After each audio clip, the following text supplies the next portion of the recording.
오늘 본문은 어제 새벽에 살펴본 북이스라엘과 아람 나라 사이에 길르앗 라못이라는 그 두 나라 사이에 지리적 요충지인 그 지역을 두고서 전쟁을 하는 내용이 계속 이어지고 있습니다. 그래서 예언자들에게 묻습니다. 이번 전쟁에 이기게 될 것인지 아니면 패하게 될 것인지. 그래서 400명의 예언자들은 하나같이 올라가셔서 승리합니다. 이렇게 예언을 한 것이고, 한 사람이 미가야라는 선지자가 있었는데 그 사람에게 물어보는 내용이 계속 이어지고 있는 겁니다. 그래서 오늘 내용을 전반부에는 그렇고 또 후반부에는 왜 400명의 예언자들이 하나같이 길르앗 라못 전투에서 길한 예언을 하게 되었는지를 오늘 본문의 후반부를 기록해 주는데, 천상에서 한 천사가 내려와서 그 400명의 거짓 선지자들의 입에 거짓을 예언하도록 해주었다 하는 내용이 오늘 본문에 기록되어 있는 겁니다. 이렇게 개괄적인 것을 하고 본문을 조금 더 깊이 있게 한번 보도록 하겠습니다. 400명의 예언자들은 예언을 한다고 하지만 결국은 당시 권력자인 아합이 듣고 싶은 말을 하는 것에 지나지 않았죠. 그런데 한 사람 미가야 선지자는 그런 예언자가 아니었습니다. 아합 왕이 미가야 선지자의 예언을 듣기 원해서 아합 왕에게 이제 미가야 선지자가 앞으로 불려가는 중이었습니다. 그래서 미가야 선지자를 데리러 간 사신이 왕궁에서 있었던 일을 기뜸을 해주는데, 다른 모든 예언자들은 이번 길르앗 전투에서 승리하게 될 것이라고 아합 왕에게 예언을 했다, 이렇게 기뜸을 해주는 거예요.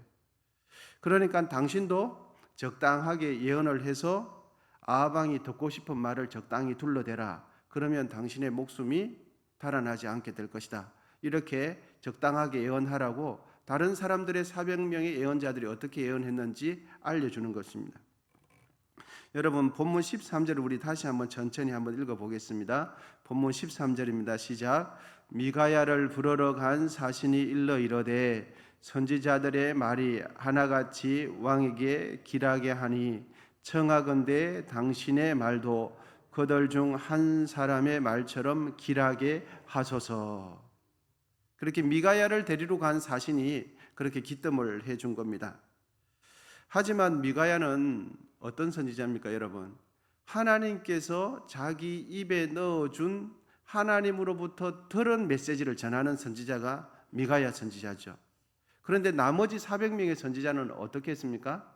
하나님으로부터 받은 메시지를 전하는 것이 아니라 사람의 눈치를 보아가면서 사람의 권력자들이 어느 것을 듣고 싶어 하는지를 먼저 눈치채면서 미움 안 받을 예언을 하는 거예요. 자기가 좋아할, 권력자들이 좋아할 예언을 눈치를 채면서 그 예언을 하고 있는 거죠. 그러니까 여러분, 미가야 선지자는 참 예언자가 되고 나머지 예언자들은 거짓 예언자가 되는 것입니다. 미가야 선지자는 그 기뜸을 해주는 사신이 그렇게 기뜸을 해줘도 조금도 마음 흔들리지 않았습니다. 미가야는 권력자들의 눈치를 보면서 대세를 따르는 인간적인 예언을 하지 않겠다고 대꾸를 하게 됩니다. 그것이 14절인데요. 14절 우리 또 같이 한번 읽어보시겠습니다. 시작.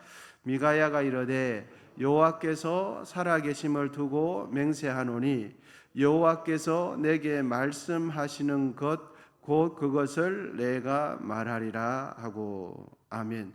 하나님께서 내 입에 주신 메시지를 내가 예언을 하지 그냥 대세를 따르고 권력자들의 눈치를 보면서 하는 그런 예언은 안 하겠다, 이렇게 이야기한 것입니다. 그런데 여러분, 이제 13절과 14절을 우리가 살펴보았는데 15절을 보시면 이제 혼란스럽습니다.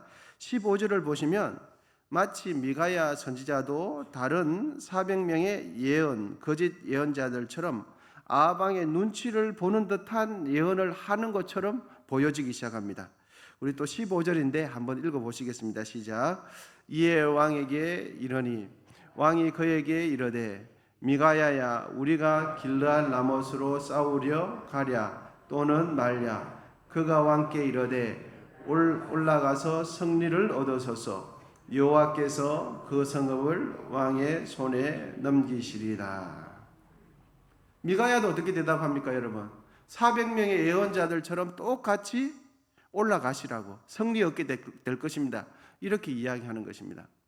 여러분, 왕 앞에 가는 사이에 벌써 마음이 바뀐 겁니까? 14절에는 분명히 여호와께서 나의 입에 넣어주시는 것만 예언을 하겠다고 말했는데, 오는 사이에, 왕 앞으로 오는 사이에 벌써 마음이 바뀌었는지 15절에 보시면 올라가셔서 승리를 얻겠다 이렇게 말하는 겁니다.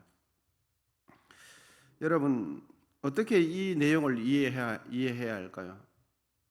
사실 성경에 보면 오늘 본문이 그 난해 구절 중에 하나입니다. 성경 중에서 해석하기가 난해한 구절이 여러 군절이 있는데 그 여러 구절 중에 하나가 오늘 본문이 14절에는 분명히 여호와의 입에서 나오는 말씀으로 예언을 하겠다고 해놓고는 바로 다음에 왕으로 오는 앞에 도착해서는 바로 거짓 예언자들과 똑같이 승리하겠다 이렇게 말하는 겁니다. 여러분, 미가야 선지자가 그 오는 사이에 벌써 변심을 한 것입니까? 아니면 왕 앞에 서니까 벌써 두려운 나머지 하나님으로부터 주신 메시지를 전하지 못하고 사람의 눈치를 보면서 벌써 마음이 바뀐 것일까요? 오늘 15절 하반절을 문자로만 보시면 이렇게 혼돈이 되어집니다. 도대체 어떻게 이해를 해야 하는가? 그런데 저는 15절 하반절을 이렇게 이해합니다. 문자로 보면은 혼돈이 되지만 그 말하는 사람의 뉘앙스로 이야기를 하면은 문맥을 통해서 이해를 한다면 이렇게 할 수 있겠습니다. 이런 거죠.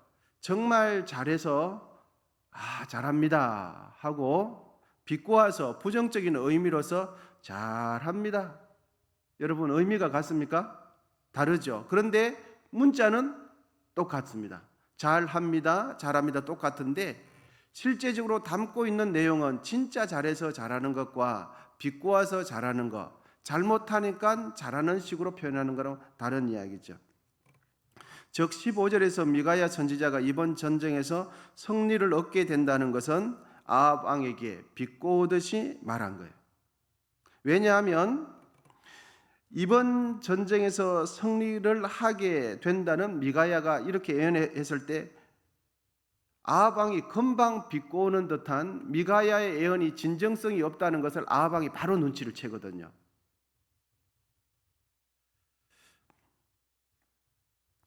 이 아합 왕은 미가야가 예언할 때에 어떻게 평소에 예언해 왔는지를 아합 왕은 알아요. 그리고 미가야가 어떤 사람인 것을 알기 때문에 하루아침에 승리를 얻게 된다, 마음이 바뀐다는 것은 이 예언이 진정성이 없다는 것을 아합 왕이, 그렇게 악한 아합 왕도 바로 눈치를 채거든요. 여러분, 16절은 아합 왕이 미가야 선지자에게 하는 말이거든요. 우리 16절도 다시 한번 읽어보겠습니다. 시작. 왕이 그에게 이르되 내가 몇 번이나 내게 맹세하게 하여야 내가 여호와의 이름으로 진실한 것으로만 내게 말하겠느냐, 이렇게 말해요. 15절에서는 승리를 얻겠다고 딱 이야기하니까 아합 왕이 딱 보니까 예언의 진정성이 없는 거예요. 그러니까 우리 16절에 읽은 것처럼 아합 왕이 말하기를 내가 몇 번이나 너에게 맹세를 해야 네가 진짜 여호와 이름으로 진실한 예언을 하겠느냐, 이렇게 말한 겁니다. 여러분, 아합 왕은 미가야에게 진실한 하나님의 메시지를 들려줄 것을, 예언할 것을 부탁하자. 그런데 참 놀랍게도 그제서야 미가야 선지자는 진실로 하나님으로부터 온 메시지를 그에게 전달을 하는데요. 그 내용이 17절이에요. 17절에 보니까 진실한 예언이 이 내용입니다. 그가 이르되 내가 보니 온 이스라엘이 목자 없는 양같이 산에 흩어졌는데 여호와의 말씀이 이 무리에게 주인이 없으니 각각 평안히 자기의 집으로 돌아갈 것이니라 하셨나이다. 온 이스라엘이 목자가 없는 양같이 흩어지겠답니다. 그러면은 북이스라엘의 목자는 누가 역할합니까? 아합 왕이죠. 그러니까 목자 없는 양같이 흩어진다는 것은 이번 전쟁에서 아방이 어떻게 된다는 것입니다. 죽는다는 뜻이. 미가야 선지자의 예언은 궁극적으로는 이번 길앗 라못 전투에서 아방이 죽음을 맞이하게 된다는 예언을 한 것입니다. 여러분, 아방은 이 같은 예언을 하는 미가야 선지자를 좋아했겠습니까? 싫어했겠습니까? 매우 싫어했어요. 평소에도 싫어했어요. 늘 부정적으로 나에게 말하는 사람이라고 생각했거든요. 왜 그렇습니까? 다른 다수의 선지자들과 달리 미가야 선지자는 아방의 비위에 맞는 예언을 하지 않고, 이 미가야 선지자는 하나님의 마음에 맞는 예언을 하는 사람이었어요. 그런데 나머지 400명의 선지자는 권력자들의 비위에 맞는 예언을 하는 사람이었어요. 권력자들의 눈치를 보아가면서 권력자들이 좋아할 만한, 기분 나쁘게 듣지 않을 말만 골라서 한 거죠. 여러분, 아방 당시 미가야는 늘 부정적인 예언을 했던 그런 사람으로 평가를 받았죠. 하지만 나머지 400명 거짓 예언을 하는 선지자들은 그때 당시 사람들의 인식 속에는 어떤 예언자로 인식이 되었냐 하니까, 긍정적인 메시지를 전해주는 사람, 축복의 메시지를 전해주는 사람, 승리의 메시지를 전해주는 사람이라고 그때 당시 사람들은 인식했어요. 여러분, 어느 선지자가 다수의 사람들의 그때 당시로 봤을 때 어느 선지자, 미가야 선지자와 400명의 선지자, 이 두 부류 중에서 그때 당시에 어느 선지자가 다수의 사람들에게 평판이 좋았겠습니까? 미가야 선지자가 평판이 좋았겠습니까? 아니면 늘 긍정적인 메시지, 축복의 메시지를 전해주는 400명의 거짓 선지자가 사람들에게 평판이 좋았겠습니까? 그렇습니다, 여러분. 말할 것도 없이 400명의 거짓 선지자들이 사람들에게 그때 당시 평판이 좋았어요. 여러분, 시대가 악해지면 악해질수록 진리를 선포하는 선지자들, 참 선지자들은 대중 사람들에게 외면을 당해요. 반면에 시대가 악하면 악할수록 거짓 선지자들은 더 인정을 받고 더 우대를 받는 현상이, 시대가 악하면 악할수록 그러한 병적인 현상이 나타나요. 그러면 왜 이런 현상이 나타날까 하는 겁니다. 여러분, 왜 시대가 악해지면 거짓 선지자들이 기성을 부리게 될까요? 왜 시대가 어두워지고 영적으로 암울해지면 거짓 선지자들이 기성을 부리고 거짓 선지자들이 우대를 받고 거짓 선지자들이 마치 참 선지자인 것처럼 그렇게 이해가 될까요? 왜 그럴까요? 그것은 사람들의 마음이 악해지기 때문입니다. 사람들의 마음이 어두워지고 악해지면 여러분, 가감 없는 하나님의 말씀을 좋아하겠습니까? 아니면 자신들의 비위에 거슬리지 않는 듣기 편안한 메시지를 사람들이 좋아하겠습니까? 사람들의 마음이 악해지면 내 마음을 정확하게 살펴보도록 하는 가감 없는 하나님의 말씀은 부담스러워요. 대신에 평안의 메시지, 축복의 메시지가 나의 죄를 건드리지 않기 때문에 듣기가 편합니다. 사람들의 마음이 죄로 가득 차게 되면 대부분의 사람들은 자신의 죄를 꼬집는 진리의 말씀을 듣기 싫어합니다. 반면에 자신의 죄를 덮어주는 부드러운 메시지, 아무런 근거 없는 축복의 메시지, 내 귀에 거슬리지 않는 평안의 메시지를 더 선호하게 되어 있어요. 여러분, 누군가가 나에게 잘못을 지적할 때 정말 내 마음이 어두워져 있으면 그 메시지가 들려오겠습니까? 안 들려오겠습니까? 안 들려와요. 듣기 싫어요. 그런데 내가 깨어 있을 때는 그 메시지가 들려오는 거예요. 시대가 악해지면 악해질수록 대부분의 사람들이 마음밭이 어둡기 때문에 사람들에게는, 대중들에게는 근거 없는 축복의 메시지가 훨씬 듣기 편한 거예요. 훨씬 부드럽고 훨씬 그런 메시지, 그런 선지자들이 바른 선지자인 것처럼 보이게 되어 있어요.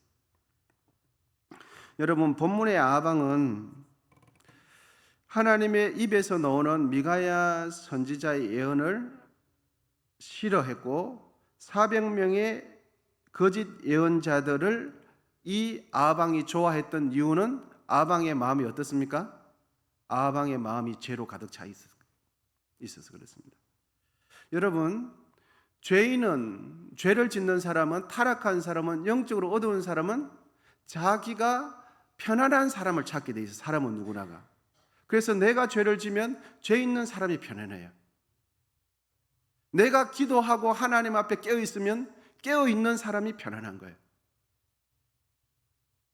그래서 죄 있는 사람은 죄 있는 사람하고 자꾸만 뭉치게 돼 있어요. 하나님을 갈망하고 하나님을 추구하는 사람은 하나님을 갈망하고 깨어 있는 사람과 자꾸만 친하게 돼 있어요. 여러분, 아방이, 본문에 있는 이 아방이 왜 400명의 거짓 예언자들을 좋아했는가? 왜 그랬을까? 아방의 마음이 이미 죄가 있어서 그래요. 그러니까 그 죄 있는 거짓 선지자들의 메시지가 편안하게 들려온 거예요. 시대가 악하면 악할수록 이러한 병리적인 현상은 더 뚜렷하게 나타납니다. 그렇다면 진실로, 여러분, 이제 진실로 그렇다면 진실로 아방의 생명을 살리는 예언자는 누굽니까? 미가야 선지자죠. 진실로 아방의 영혼에 유익이 되는 메시지를 전해주는 사람은 누구입니까? 400명의 예언자, 거짓 예언자가 아니라 아방이 듣기 싫어하는 그 메시지를 정해주는 미가야 선지자가 아방의 영혼에 피가 되고 살이 되는 예언을 해주고 있는 거예요. 아방이 듣기 싫어했던, 듣기 원했던 승리할 것이라는 예언이 아니라 그가 지독히 듣기 싫어했던 미가야 선지자가 아방의 영혼에 살려내는 메시지를 전했던 겁니다. 여러분, 그렇다면 이제 이 말씀을 우리에게 한번 적용 한번 해봅시다. 오늘날 한국 교회의 현실을 볼 때에 한국 교회 교우님들, 성도님들께서는 어떤 메시지를 듣기 원하는 경향이 있는 것 같습니까? 한국 교회 성도님들은 어떤 메시지가 선포될 때 은혜 받았다고, 편안하다고, 예배가 편안하다고 라고 말하는 경향이 있을까요? 여러분, 어떤 것 같습니까? 어떤 메시지가 들려올 때 한국 교회 성도님들은 평안하게 예배드렸다, 은혜 받았다, 감사하다고 말하는 경향이 있는 것 같습니까? 그러면 이제 조금 더 좁혀서 우리 교회에 한번 적용을 한번 해봅시다. 우리 언성교회 교우님들은 주로 어떤 메시지를 좋아하는 경향이 있는 것 같습니까? 이제 조금 더 좁혀서, 그러면 나는 하나님 말씀을 늘 듣는 나는 어떤 종류의 메시지를 선호하는 것 같습니까? 기도하겠습니다. 하나님 아버지, 감사합니다. 오늘도 새날 허락하여 주시고 또 이런 새벽에 하나님 말씀 듣고 또 기도하기를 원합니다. 성령 하나님, 기도할 때 인도해 주시고 예수 그리스도의 보혈로 아버지 우리 심령을 덮어 주시옵시고 온전히 하나님의 말씀으로 살아가는 우리 모두 되게 하시고 참으로 하나님 기뻐하는 그런 신앙생활을 할 수 있도록 도와주시옵소서. 정성껏 애물 드린 귀한 손길 가운데 함께 하시고 함께 교회 가는 날을 축복해 주셔서 아버지 하나님 낙심한 영혼, 문 영혼들을 주께로 인도하게 하시고 병석에 누워서 아버지 하나님 치료받기를 원하는 귀한 성도님들 한 분 한 분 가운데 하나님 고쳐주시고 회복시켜 주시옵시고 살아나는 역사가 있을 수 있도록 도와주시옵시고 한국 교회를 기억하여 주시고 불쌍히 여겨 주시옵소서. 이제는 우리 주 예수 그리스도의 은혜와 하나님 아버지의 담없는 사랑과 성령의 교통하심이 오늘도 하나님 말씀 듣고 하나님의 말씀대로 성령을 의지하며 살아가기로 다짐하는 우리 모두 위에 이제로부터 영원히 함께 하시기를 간절히 축원하옵나이다. 아멘. 이제 주여 세 번 하시고 기도하도록 하겠습니다.